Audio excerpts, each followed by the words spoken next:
22페이지입니다. 자기계발 능력 강의 시작을 하겠습니다. 자기계발 능력은 사실은 필기 과목으로서도 우리가 공부를 해야 되겠지만 자기계발 능력을 보지 않을 경우 대체로 그러니까 하나의 대체 평가로 인성검사를 치르죠.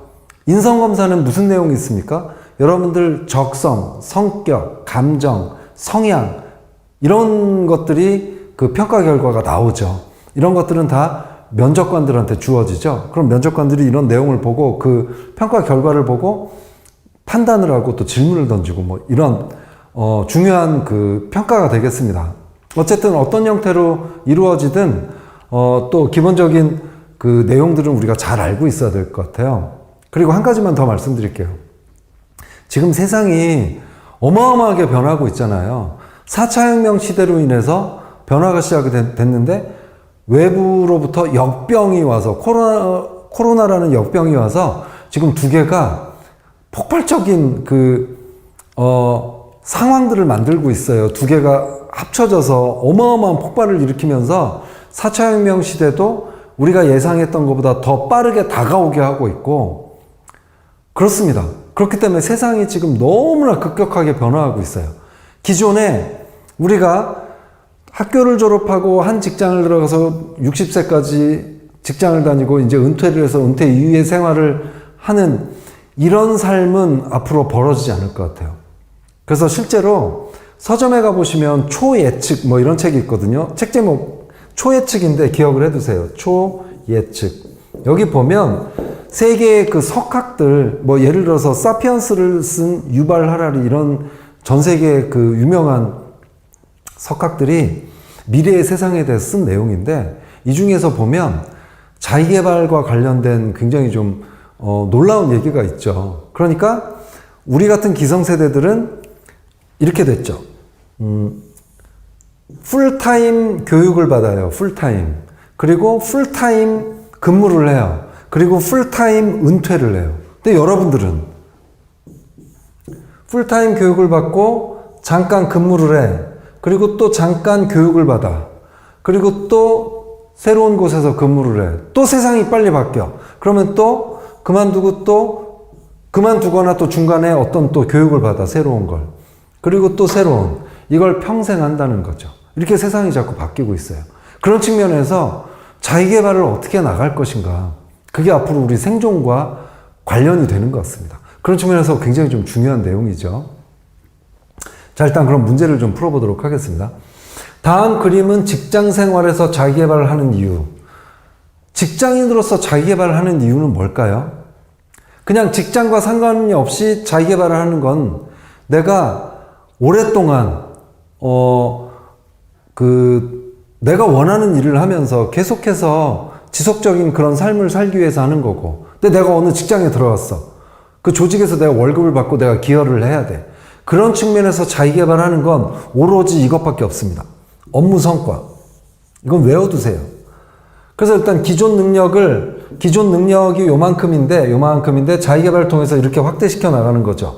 그럼 업무 목표도 뭐 달라지고 이러겠죠. 근데 이 중간에 다 이게 뭐겠어요? 관련된 내용은 업무 성과입니다. 어쨌든 그림으로 나오든 말로 설명을 하든 직장에서의 자기계발은 다 업무 성과 때문에 이루어지는 것이다. 이렇게 그냥 머릿속에 놓으셨으면 좋겠습니다. 2번, 자기계발의 특성으로 옳지 않은 것은? 여러분들 왜 자기계발해요? 여러분들 제가 지금 강의하는 내용 영상으로 듣고 있는 것도 자기계발 하시는 거예요. 왜요? 자기계발의 주체는 타인이 아니라 자기 자신이죠. 여러분들 위해서 자기계발하는 거잖아. 그거 대신해 주는 거 아니잖아요. 자기계발은 학교에 입학하면서 시작되어 은퇴를 할 때까지 아니에요. 이건 평생이에요. 죽기 전까지.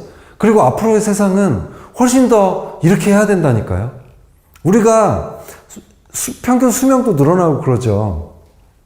그래서 계속 일도 해야 되고 그럴 거예요, 아마. 그래서 정답은 2번입니다. 이런 거 조심하세요. 다 이런 거 헷갈려. 이게 맞다고 생각될 수가 있어. 자, 그 다음에 자기계발은 개별적인 과정으로서 개별적인 과정이죠. 자기계발을 통해 지향하는 바, 선호하는 방법 등이 다 다르잖아요. 그죠? 일과 관련하여 이루어지는 활동, 요거 맞습니다. 모든 사람이 해야 되는 거죠. 그죠? 매슬로우의 욕구계층 이론에 대한 설명이 있는데, 이 학자가 무슨 얘기를 했냐면, 인간의 욕구가 있어요. 이렇게. 5가지 욕구가 있는데, 맨 밑에 있는 게 가장 우리의 본능적인 욕구예요. 이걸 하위, 이걸 이제 상위 욕구, 이렇게 해서 이렇게 올라간다고 되어 있거든요. 맨 위에 뭐가 있냐면요. 자기 개발, 자기 실현이 있는 거야. 하위 욕구 맨 밑에는 뭐가 있을까요? 여러분도 자기 개발하기 전에 배고파 하겠어요?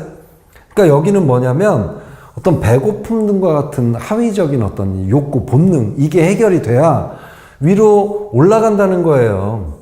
그래서 결국 자기 개발 제일 위에 있는 자아 실현, 이런 것까지 간다는 거죠. 이게 매슬로우의 욕구 계층 이론이에요. 인간의 욕구는 5개의 계층적 단계로 구성되어 있으며 하위 욕구의 상위 욕구로 순차적으로 성장 발전해 나간대요. 욕구가.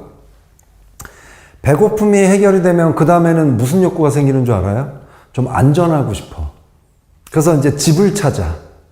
그래서 집을 딱 찾고 나면 이제 그 다음부터 안전까지 이제 해결이 됐죠. 배고프지도 않고 안전했어. 그 다음에 뭐 하죠? 사회적 관계를 맺고 싶어요. 그 다음에 사회적 관계를 맺고서 많은 사람들을 사귀게 됐어. 그 다음에는 존경을 받고 싶어요. 그래서 막 존경을 받고 그 다음에 이제 자기 개발한다. 이렇게 5가지로 되어 있는데 여러분들은 이 5가지를 일부러 외울 필요는 없어요. 이해만 하시면 되지. 자, 어쨌든 이런 거예요. 그 다음에 정답은 2번인데 하위 욕구가 완벽히 이것 때문에 안 맞아요. 충족돼야 상위 욕구로 이동된다. 어느 정도 충족되면 위쪽으로 올라가는 거죠. 그죠? 그러니까 완벽히 때문에 안 맞고요. 자기개발과 관련 있는 자아 실현의 욕구는 5단계 중 맨 마지막. 맞아요. 그 다음에 하나의 욕구가 충족되면 그 욕구의 강도는 약해지며 배고픔이 충족되면 이 배고픔에 대한 욕구는 약해지잖아요. 충족되는 욕구는 동기 유발 요인으로 의미를 상실하게 돼요. 이제 배고픔은 잊혀져. 물론 또 배고프면 또 생각나겠지만 일단 배고픔이 해결되면 잊혀지고 그 다음에 뭐 안정, 존경, 사회적 관계 뭐 이런 게 생각난다는 거죠. 욕구는 상위 욕구로 단계적으로 전진할 뿐 하위 욕구로 퇴행하진 않아요. 이것도 이분이 한 얘기예요. 그러니까 정답은 2번입니다. 그리고 실제로 우리도 배고픔 안정 이렇게 올라갔다 갑자기 자기 개발하다 이렇게 밑으로 뚝 떨어지고 이런 일은 없어요. 다음 중 자기 개발에 어려움을 주는 장애 요인에 해당되지 않는 것은 장애 요인. 여러분도 자기 개발을 하고 싶잖아. 근데 왜 안 돼요? 그런 걸 얘기를 하는 거거든요. 우리의 자기 개발을 하려는 걸 막는 요소. 여기에 보면 3번이 해당되지 않는 건데요. 이 4가지는 교과서에 아주 중요하게 나와 있는 내용이기 때문에 잘 익히셔야 돼요. 자, 일단 욕구와 감정이 작용해서 자기개발을 하는데 어려움을 겪는 거예요. 배고픔이나 뭐 이런 거 있잖아. 제한적으로 사고해. 사고의 폭이 좁아. 그래서 자기개발을 해야 될 필요를 못 느끼거나 모르거나 뭐 이런 거죠. 문화적인 장애에 부딪히는 경우도 있어요. 그 다음에 자기개발 방법을 모르기 때문에 또 자기개발하는데 어떤 지장을 초래하기도 하고 그러죠. 그러니까 이 4가지는 잘 익혀두시고요. 요거는 큰 관련은 없습니다. 자기개발 어려움을 주는 장애 요인과 관련이 없어요. 자, 그 다음에 5번은 지피지기면 백전백승 자아인식이 있죠. 이 자아인식에서 뭐가 나오는 거냐면요. 검사 같은 거 있잖아요. MBTI 디스크 뭐 이런 거 있죠. 애니어그램 뭐 이런 거 있잖아요. 자기개발 능력의 자아인식 부분에 그런 설명이 나와요. 그렇기 때문에 이거 대신 여러분 적성검사를 보는 거예요. 뭐 인성검사나 다 여기서 나오는 겁니다.